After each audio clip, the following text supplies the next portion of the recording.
Oi, sexto ano, todos bem?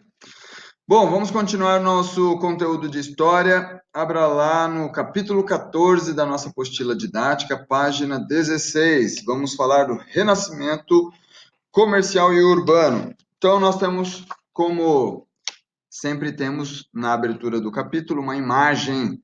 E a primeira pergunta é: qual é o ambiente retratado aqui nessa imagem?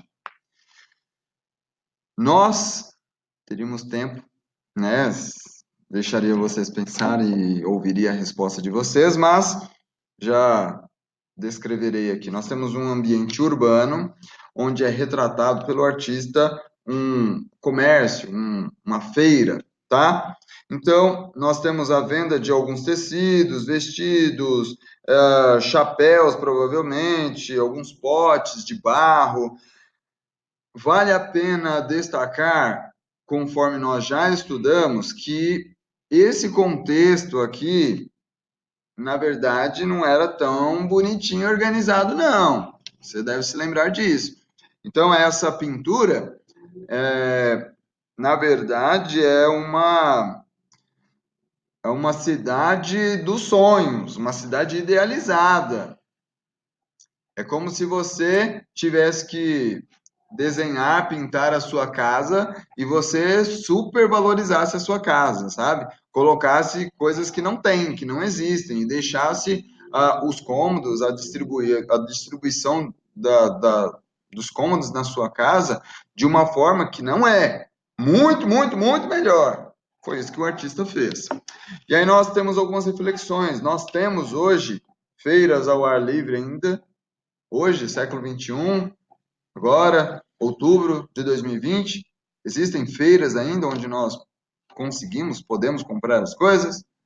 Sim, nós temos. E elas acontecem do mesmo jeito? Aparentemente, sim. Tem algumas pessoas vendendo, outras comprando, tá? Você pode negociar, normalmente, o preço das coisas. Você escolhe o que você quer, quanto você quer. Então, ainda é algo real. Acompanhe comigo lá na página 17. Nesse capítulo, vamos estudar sobre os fatores que contribuíram para o declínio do feudalismo no Ocidente. Nos séculos 10 e 11, parte da população da Europa Ocidental começou a retomar a vida urbana, estabelecendo mudanças no trabalho, na produção e na organização da sociedade medieval. Aí nós temos organize as ideias aqui, todas as atividades de hoje, desse vídeo, dessa videoaula, nós corrigiremos depois, no Zoom, tá? Então, pausa aí, já faça, porque eu vou continuar aqui. Página 18, aperfeiçoamento das técnicas agrícolas. Vimos que a base econômica do feudalismo era a agricultura. Acompanhe a leitura para você se familiarizar com o tema, com as informações, e para você não ter que ler sozinho depois, tá? Então, aproveita esse momento. O trabalho era realizado pelos camponeses. Grande parte do que os moradores precisavam era produzida no próprio feudo, e essa produção era voltada para a subsistência. As trocas comerciais ainda existiam, mas limitavam-se a produtos essenciais que o feudo não produzia, como o sal. A produtividade agrícola até o século X era muito baixa. Uma das razões dessa baixa produtividade eram as técnicas empregadas na agrícola. Um exemplo era o uso do arado de madeira atrelado a bois pelo pescoço dos animais. Esse tipo de arado, muito comum até o ano 1000, fazia sulcos rasos no solo, e quando as sementes eram plantadas, muitas eram perdidas. A partir do século a partir do século XI, novas técnicas agrícolas foram empregadas no Ocidente, algumas delas aprendidas pelos europeus por meio do contato com civilizações orientais, como os árabes. Uma inovação foi a disseminação da forja dos ferros nas aldeias. Com o término das invasões bárbaras, o metal, antes usado preferencialmente para a fabricação de armas e espadas, foi usado na confecção de arados, enxadas e foices mais resistentes do que os de madeira. Abrindo parênteses, como eles estavam constantemente em períodos aí de batalha, de rivalidade, de briga, de guerra, todo ferro, todo metal era usado, era destinado para essas armas, para proteção, lógico. Então era melhor, era mais importante investir em armas para defesa, porque senão, quando o inimigo chegasse, como que você vai se defender? Com madeirinha? Não dá, né? Então, a partir do momento que houve uma estabilidade, agora sim, eles usaram o metal para a agricultura. Aí, agora não é mais madeira que vai arar a terra, agora é metal, agora dá para rasgar a terra mesmo, fazer uma vala mais profunda e a semente vingaria. A difusão do uso da charrua, arados com rodas de metais puxados por bois ou cavalos, aumentou a produtividade dos campos. Esse tipo de arado revolvia a terra mais rapidamente e fazia sulcos mais profundos, desperdiçando menos sementes. O uso de arreios de colar e de cavalos para puxar a charrua acelerou o processo de arar a terra com vistas à plantação. Aí nós temos algumas ilustrações aqui de um ferreiro e de um camponês arando a terra. Página 19. O emprego da rotação trienal de culturas foi outra técnica que favoreceu o melhor aproveitamento do solo. As terras cultiváveis eram divididas em 3 campos. Em 2 deles eram cultivados cereais, como a cevada, o trigo e legumes, fava, lentilha e ervilha, ricos em proteínas, enquanto o terceiro ficava em descanso. A cada nova safra, os terrenos eram alternados. Essa forma de produção permitia que o solo se regenerasse. Assim, em 3 anos, toda a área cultivada estava regenerada. O aumento da produtividade das terras representou uma revolução agrícola.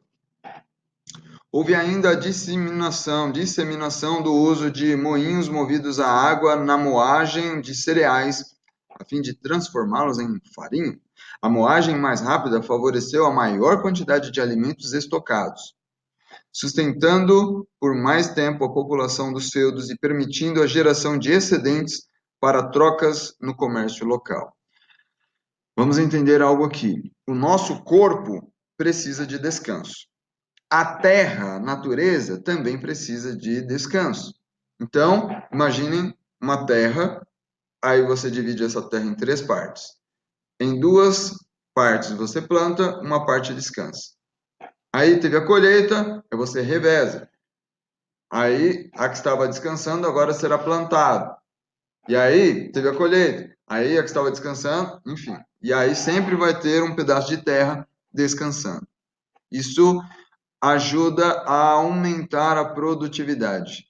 Interessante, né?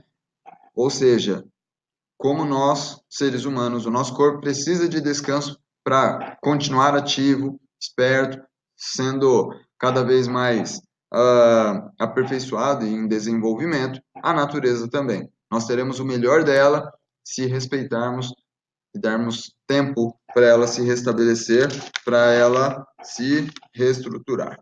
Então, na página 19, nós temos interpretando documentos. Pausa o vídeo, faça, e nós continuaremos aqui na página 20. Página 20, então, a expansão das terras cultivadas. Por causa da implementação das novas técnicas agrícolas, níveis de produtividade no Ocidente europeu aumentaram. Uma das primeiras consequências do aumento da produtividade foi o crescimento da população camponesa, por estar mais bem alimentada. Sua expectativa de vida subiu de 25 para 35 anos entre os séculos 12 e 13. Olha só, eu estaria quase morrendo se vivesse no século 10, 11, 12. Difícil, hein? Qualidade de vida expectativa de vida baixíssima, ridículo. Por quê? Porque não tinham estrutura, não tinham condições nem de nutrientes, nem condições básicas, primárias. Com o aumento da população servil, para evitar gastos, alguns senhores desobrigaram seus camponeses da servidão. A iniciativa favorecia a ocupação humana de terras pouco habitadas nos arredores dos feudos, formando uma barreira contra ataques de outros nobres, além de propiciar o uso produtivo dessas terras. Em alguns casos, a ocupação de terras até então pouco exploradas se deu por iniciativa de camponeses que, para fugir da opressão, romperam os laços com seus senhores e deixaram os feudos. Aventuraram-se a plantar em áreas até então consideradas impróprias para o cultivo. Eram terras pantanosas, encharcadas em algumas épocas do ano ou cobertas por florestas e mata nativa. Vale a pena uma explicação, um comentário aqui. Os senhores feudais, eles não eram bobos. Então, eles perceberam que os seus servos estavam aumentando, estavam dando mais gasto do que lucro. Então, libera esse povo. E onde que eles vão ficar? Ao redor da minha terra, ao redor da minha propriedade. Por quê? Porque se vierem atacar, vão atacar eles primeiro. Vai ser mais fácil de eu me defender, se é que eles próprios não vão criar uma resistência, um bloqueio, impedindo que os inimigos cheguem até mim. Então, nada é por acaso, nada é de graça, tão simples, tão fácil assim, tá? Página 20, nós temos 3 perguntas do Interpretando Documentos e nós ficamos por aqui. Corrigiremos essas atividades na próxima aula, então façam, tenham um bom final de semana, cuidem-se, tchau, tchau.